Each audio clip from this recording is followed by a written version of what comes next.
асыл тұқымды сиыр мен қойға жеңіл несие беріледі. Жылдық мөлшерлемесі 5%-дан аспайды және оған 50 миллиард қаржы қажет екенін айттыңыз. Жалпы бұл қашан жүзеге асырылады және де фермерлерге сол несиені алатын адамдарға қандай талап қойылады? Осы жөнінде толық айта өтсеңіз.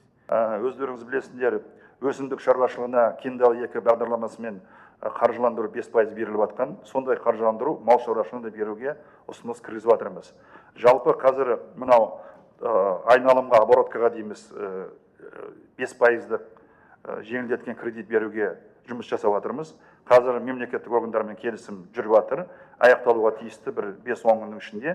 Сосын бұны льготный кредит ретінде 15 айға берілетін болады мал шаруашылығына.